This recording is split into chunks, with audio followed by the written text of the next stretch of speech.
All right, what is going on, guys? Happy Sunday. Welcome back to the channel.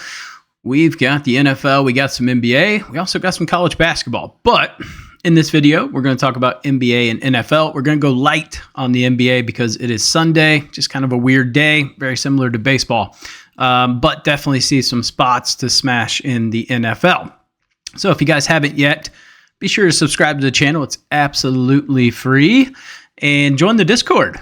We hit two parlays in there yesterday. Hit a plus 400 in the Hawks game. Actually, I don't know if it was combined. I think it was just the Hawks game. Yeah, it was. So that was a good one. And then we hit a bankroll builder for college basketball. So we'll be dropping some more parlays in there today. Building up a little community. It's cool. So be a part of that. Link is down below to join. Let's get into this NBA slate here. We'll talk about the recap. Last 2 days have been crappy, man. We went 3-5 in the NBA. And then last night we went 2-4. So 2 pretty bad days. Just did not see the game script going like it did. A lot of missed shots in both games. So rebound opportunities were aplenty. And that sucks because they were all to guards and guys that we didn't want to get rebounds, and the bigs did not get rebounds. So kind of stinks. But Bobby Portis over 7.5 rebounds. He had that in the first half. Fred VanVleet under 9.5 rebounds plus assists. Dude was heavily favored to not get 4 rebounds. He had like 6 in the first quarter because nobody could make a shot. Dyson Daniels under 5.5 rebounds. Same thing. He had 5 in the first quarter. We had Brook Lopez over 4.5 rebounds. Never taking his rebound props again. That is a lazy bastard, dude. He would just turn around and run down the court every time somebody shot. So he's banned. Still should have hit this. Butterfingers dropped 2 rebounds and he would have hit this line. Amin Thompson under 9.5 rebounds plus assists. So he ended up with 8. So we ended up nailing those. College basketball, we went 2-2-1. And like I said, we did hit the bankroll builder in the Discord. All right. We got through that. So overall, we went 4-6-1. Got to do better than that. Let's talk about NBA. So first game on the card today, Pelicans and the Pacers.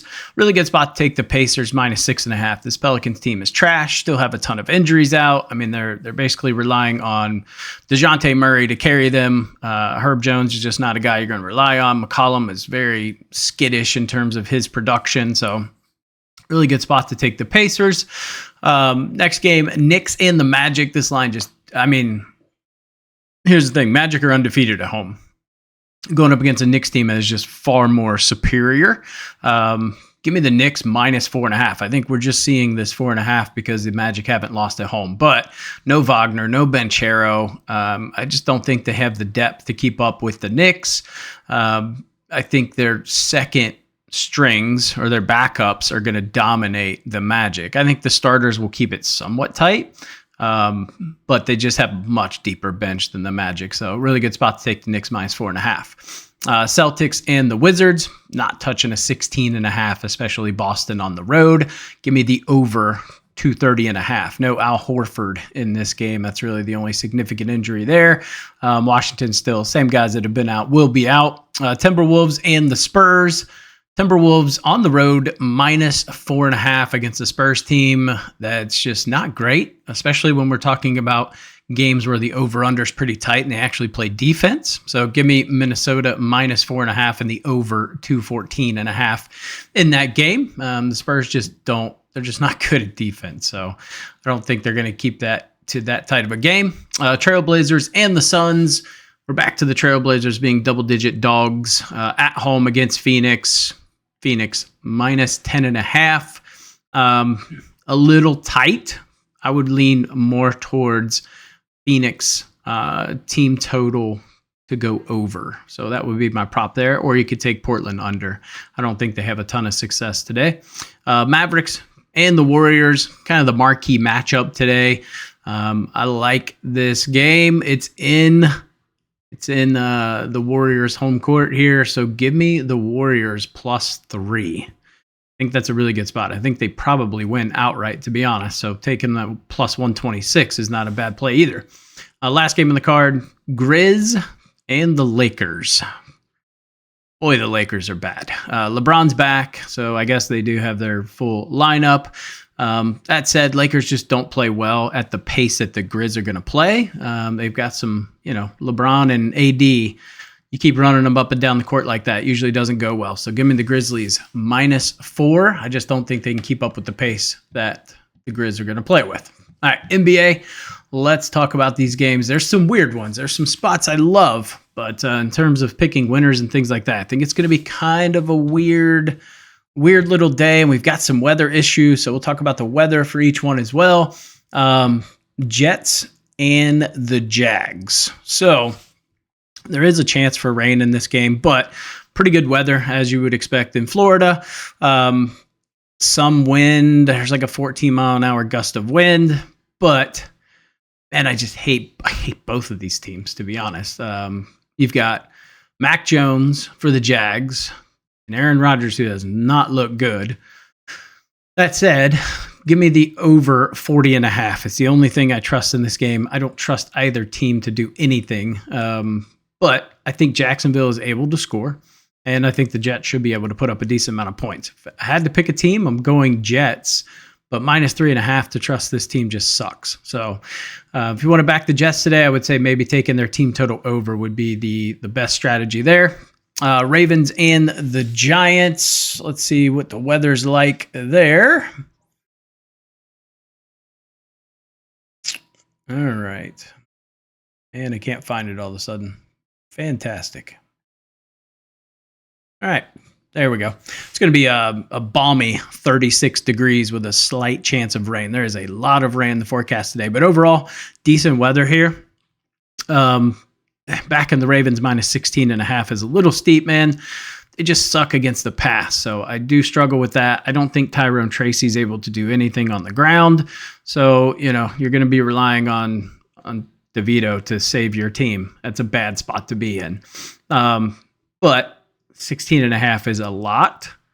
So to me, I would say I'm taking the over 42.5. I think the Ravens put up a ton of points. That said, I think the Giants are able to move the ball a little bit. I think we'll see some field goals, maybe a touchdown. I could see them getting probably 14 to 17 points, and I think Baltimore is going to have an absolute field day today. So that's where I'm at in that game. Chiefs and the Browns. We've got some weather in this one. We've got rain showers with a pretty decent wind, about a 17-mile-an-hour wind with some gust up to 20 miles an hour. So I think that's why we're seeing an over-under of 41.5. Kansas City, I mean, how's the ref going to help Kansas City win this week? That's kind of how it feels every week. I feel like they should be not 12-1. Definitely feels like they should have about 3 or 4 losses. I think Cleveland is able to keep this one tight. I would lean Cleveland +4. I think this is going to come down to a field goal game. My only concern is Nick Chubb has been terrible, and I don't trust Jerome Ford. And if the wind is gusting and blowing, I think Winston's going to throw some picks. That's just a very tight one there. I would still probably lean towards the over 41.5 despite the weather. I think both teams should be able to move the ball and get some points. So take the over 41.5 and then Cleveland +4. Bengals and the Titans. Oh, the Bengals. Oh, the Bungles. We've got some weather in this game too. I believe there is chance of rain, or it's going to rain. Yeah, likely rain, 57 degrees, 13-mile-an-hour wind, gust to 16 to 17. So I don't trust Levis. I don't trust him whatsoever. He is an absolute trash QB. So give me Cincy -5.5, despite their inability to stop anybody from moving the ball down the field.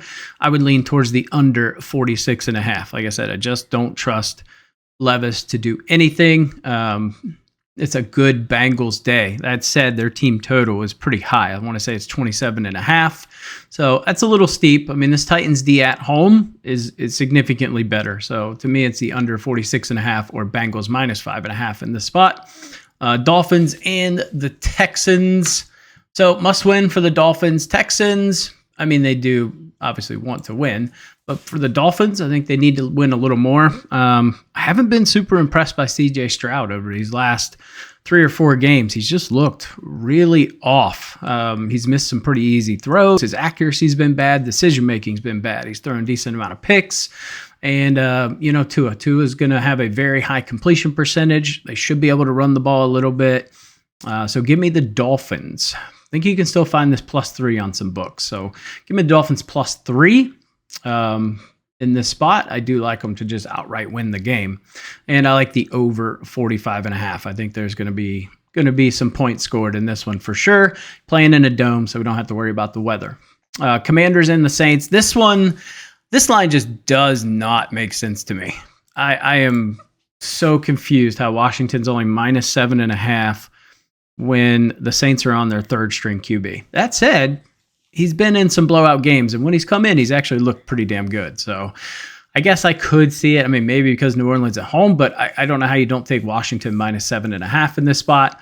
I guess if you don't want to play Washington, you take the over. It's the only way that Saints keep it within 7.5 is if the over hits. So over 43.5 in this spot.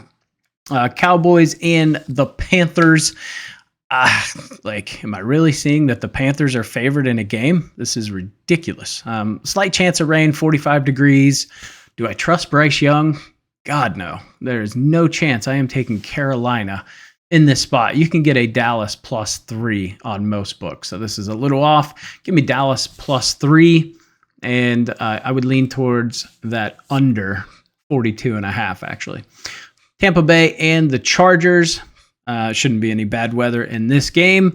Should be a pretty decent game. I think it's going to be a fairly low-scoring game, so I would lean towards that under 45.5 for sure. And give me Tampa +3. I'm just not sold on Herbert and this offense. We should have Ladd McConkey back, so he's going to get his best receiver back. But on deep threats, I don't trust Quentin Johnson to actually catch the ball. So to me, it's a really good spot to take the Bucs, getting +3. I just like the momentum and the way they're trending right now. The game of the day. I can't wait to watch this game. It's going to be amazing. Bills and the Lions. Lions -2.5. Feels pretty good. After the Bills' last game against the Rams and their inability to stop any passing game, they've got to shore that up. If they want to make a run into the playoffs, this is a spot. Detroit at home. Give me -2.5, but there's going to be fireworks. I would lean towards the over 54.5. It's absolutely, as a fan, I almost don't want to bet anything on this game so I can just savor this game, but I will bet. Definitely Detroit -2.5. All right, Colts and the Broncos. You never really know what you're going to get with the Colts. Is AR just going to run like crazy? I don't trust him. I think Bo Nix is really starting to come into his own. He's got some good receivers. They just got to get the run game together. They just really don't have much of a run game. Jaleel McLaughlin looked pretty good last game, but Javonte Williams has just not been able to do anything. But that said, Denver at home, it's just a different environment in the Mile High. So give me Denver -4. I just don't trust this Colts team offensively or defensively. And I would lean towards the over 43.5. Patriots and the Cardinals. Drake May, pretty good. You just don't know what you're going to get with Kyler Williams, but I don't trust this Patriots defense whatsoever. Arizona does have a very explosive offense. They've got weapons all over the place. So give me Cardinals -6, and I would favor the over 45.5. Cardinals just really haven't been able to stop anybody. So I think the Patriots do have some success today, but the Cardinals should be able to get them. All right, Steelers and the Eagles. Another great game today. Pretty systematic play here. You don't fade the Steelers on the road getting points. Pretty simple. You take that strategy, in the long run, you will make a lot of money. So there is some issues with this Eagles offense. There's been some reports of some relationship issues between Jalen Hurts and A.J. Brown, right? I think they've got a little dysfunction happening there, and the Steelers seem to be rolling. Now, that said, Russell Wilson's passing yards today is like 197, so that doesn't bode well. I would lean towards the under 42.5. I think this is going to be a very slow game. The Eagles don't score in the first quarter. So we can almost bank that the Eagles will not score in the first quarter. And I think their defense is able to stymie Pittsburgh. So I do like this being a low-scoring affair. Give me Pittsburgh plus 5.5 in this spot. And our last game is going to be the Sunday night game, the Packers and the Seahawks. No Kenneth Walker.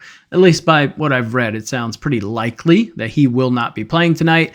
Prop lines are heavily skewed for Zach Charbonnet to be the starting running back. Packers on the road in Seattle.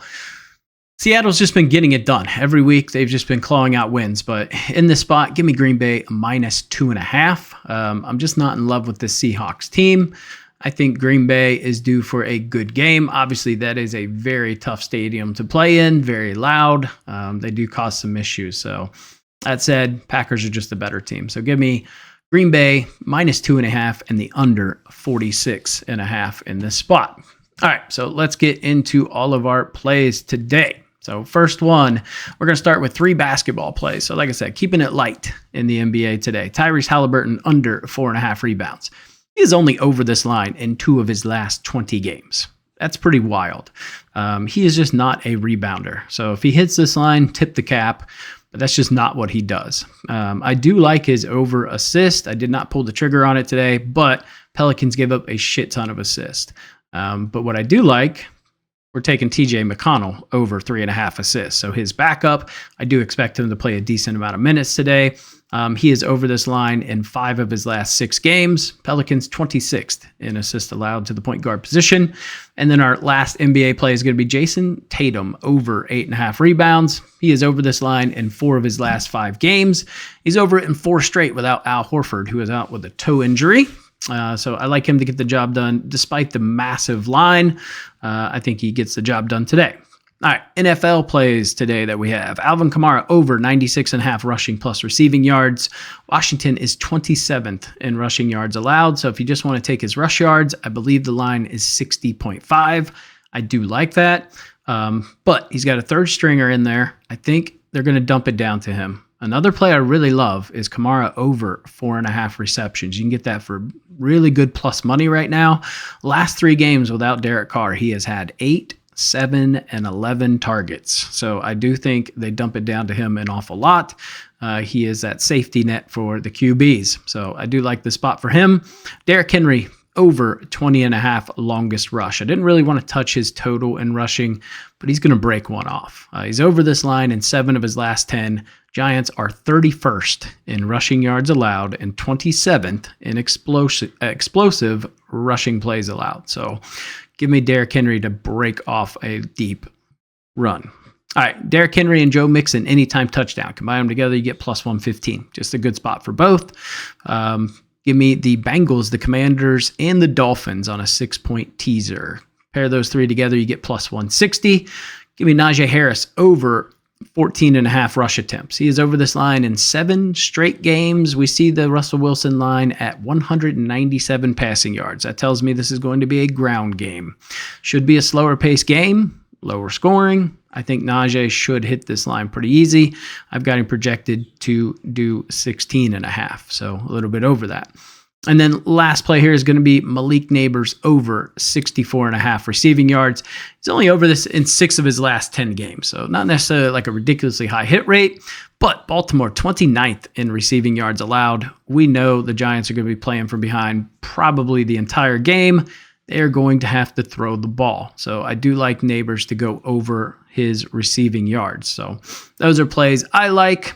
On the NBA side, another kind of a high play that I like, but you can use as a dance partner is Balio Coulibaly over 2.5 assists. We hit this the other day.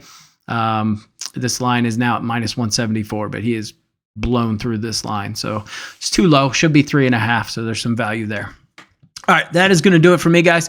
Give the video a thumbs up. Subscribe to the channel. Like I said, join the Discord. Link is down below, and I'll catch you in the next video.